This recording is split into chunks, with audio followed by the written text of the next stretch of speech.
salut, bonjour, bonsoir, salut à tout le monde, ça dépend de l'heure à laquelle vous allez nous prendre. Moi, c'est le médium Kone Nyeri, le féticheur, le marabout, vous pouvez m'appeler comme vous voulez. Je ne suis pas content de nos dirigeants, je ne suis pas du tout content. Nous sommes la voix des sans-voix. Nous, il y a beaucoup de personnes qui viennent nous voir, nous en tant que médium. On est en contact avec la population. Les gens se déplacent pour venir nous voir, pour nous expliquer les problèmes. Donc, ça veut dire que nous, on est au courant de beaucoup de choses. Je ne suis pas content. Vous, les dirigeants africains, ivoiriens surtout, parce que je suis en Côte d'Ivoire, je suis ivoirien. C'est mon droit d'en parler. L'école, cette année, est devenue chère. C'est la rentrée scolaire. Et puis, vous mettez une pression pas possible sur les parents d'élèves. L'école est devenue chère. Les privés donnent, chacun donne son prix. Chacun dit ce qu'il veut. Chacun dirige comme il veut. Et aucun politicien n'en parle. Le ministre, la ministre ou bien c'est qui, je ne sais pas, qui ne parle même pas de ça. La cherté de l'école, la cherté de la vie. Je ne suis pas du tout content. Les parents d'élèves souffrent. Imaginez un instant quelqu'un qui a 3 enfants ou 4 enfants. Pourtant, en Afrique, vous savez comment les gens font les enfants. C'est pourquoi on dit aux gens de pratiquer le planning familial aussi. Mais eux, ceux qui en ont déjà beaucoup, les gens qui ont 2 enfants, 3 enfants, quand la rentrée scolaire arrive, ils ont des problèmes. Ils doivent manger. Quand les enfants vont aller à l'école, ils doivent leur donner le transport, donner l'argent, les habiller, prendre soin de leurs enfants. Les fournitures sont devenues chères et chaque année, on change les fournitures comme on veut. Pourquoi? Chaque année, on change les fournitures comme on veut. On ne va pas dire que les gens d'avant ne connaissaient pas papier. Pourtant, quand on regarde aujourd'hui, là, les gens d'avant où on ne changeait pas les fournitures comme on voulait, là, eux, ils connaissent papier que les enfants d'aujourd'hui où on change les fournitures chaque année. Juste où changer les fournitures, là, c'est par rapport à quoi? On ne sait pas c'est pourquoi. C'est une façon de vous enrichir pour ne pas que les plus petits qui sont derrière utilisent les anciens livres de leurs grands frères. Et pourquoi? Parce qu'avant, quand tu vas à l'école, quand toi tu as fini CP1, CP2, tes anciens fournitures, là, ceux qui viennent derrière toi, et ils utilisent.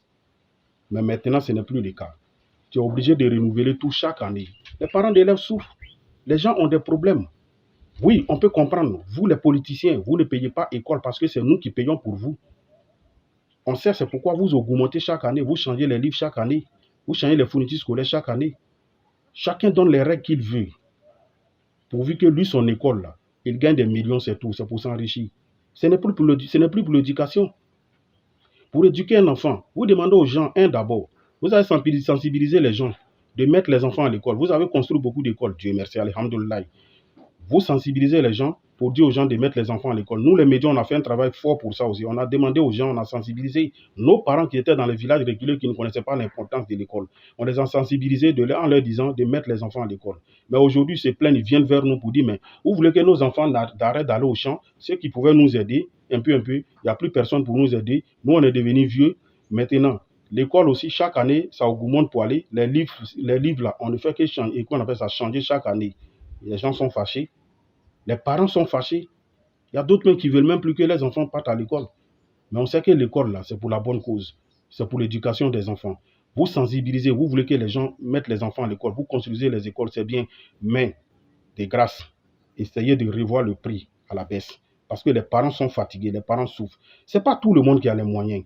Vous êtes au pouvoir, vous avez le temps, vous avez les opportunités de prendre l'argent comme vous voulez. Vos enfants ne fréquentent pas ici, vos enfants fréquentent les grandes écoles. Ça, nous, on est au courant, on sait ça très bien.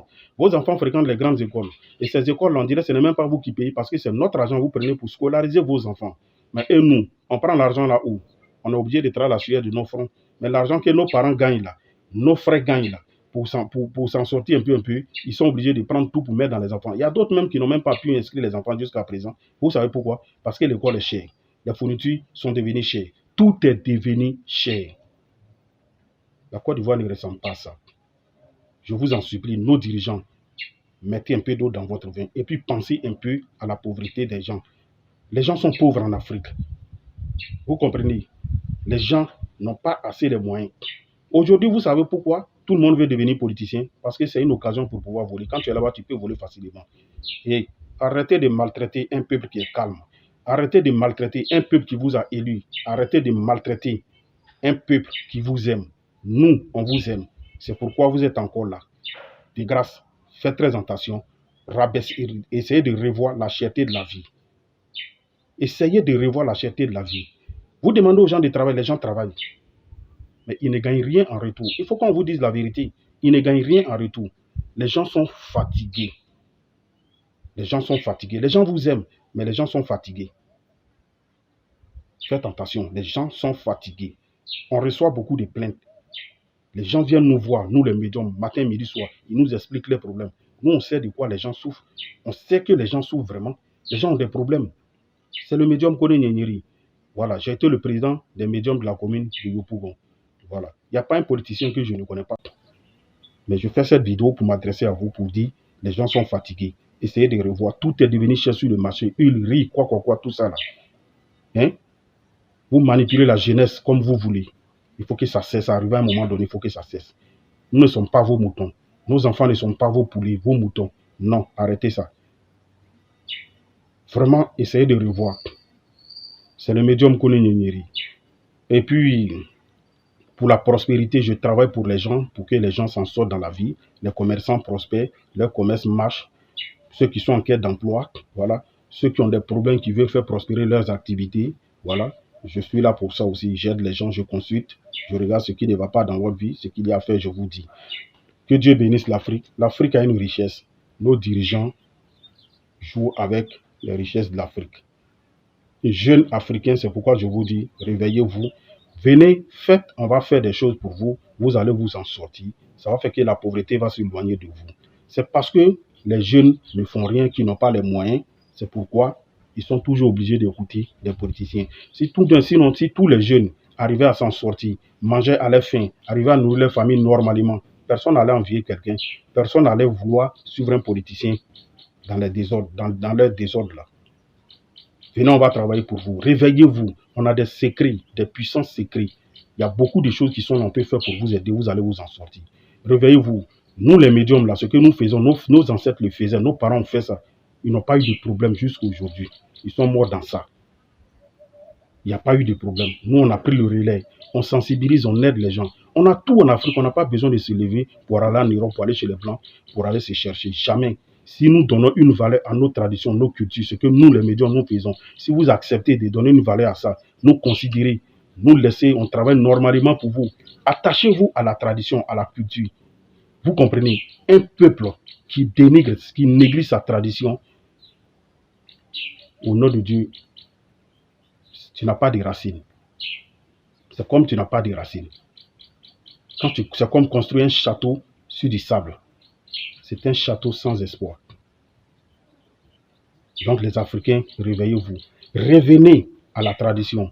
Revenez, considérez vos médiums, vos féticheurs, vos marabouts. Il n'y a rien de mauvais dedans. On ne vous dit pas de venir signer des pactes. Non. Ce n'est qu'avec les noms de Dieu, les plantes et autres, on va prendre pour travailler, pour vous laver, pour vous purifier, pour faire des choses, pour vous donner. Regardez le secret que j'ai mis en place, le secret des 13 pigeons blancs. C'est pour la richesse, c'est pour la prospérité. Il n'y a pas de pacte, il n'y a rien derrière. Tu le fais, c'est du kun faya kun. Au bout d'une semaine, tout commence à changer dans ta vie. Tu vas prospérer. Les gens ont fait près de 90 personnes aujourd'hui. Ils sont satisfaits. Au nom de Dieu, c'est très puissant, le secret des 13 pigeons blancs. 13 pigeons blancs, on va chercher ton nom, prénom, date de naissance. Il y a 2 ingrédients encore à chercher. Et puis, on va travailler pour toi. Tu vas voir, tu vas commencer à t'en sortir. Tu vas avoir les moyens. Le secret des 13 pigeons blancs là, que je fais pour les gens, aujourd'hui, ça a permis à beaucoup de personnes. Il y a des gens qui n'avaient rien, qui ne savaient même pas qu'ils allaient construire un jour. Mais ils ont construit, ils ont eu l'argent, ils ont construit. Ils ne savaient même pas qu'ils pouvaient s'acheter une moto un jour. Ils ont eu l'argent, ils ont acheté une voiture. Ils roulent dedans. Vous êtes là, vous dormez. Réveillez-vous. On va faire les choses pour vous, vous allez vous en sortir. Revenons à nos traditions. C'est pour nous. Dieu nous a donné. Quand Dieu a créé le monde dans chaque continent, chacun a sa tradition. Mais c'est en Afrique que je vois que les gens négligent leurs traditions. Sinon, les Blancs, là, ils ont des traditions chez eux. Ils respectent ça. Ils respectent ça. Que Dieu nous protège. Dieu existe. Dieu même dit, aide-toi. Lui, il t'aidera. C'est le médium Kone Nyenyeri. Je suis au 00225 016 08 65 86 16. Ça, c'est mon numéro WhatsApp. Le deuxième numéro, c'est le 00225 01 03 37 62 29. Que Dieu nous donne la bonne compréhension. Assalamu alaikum.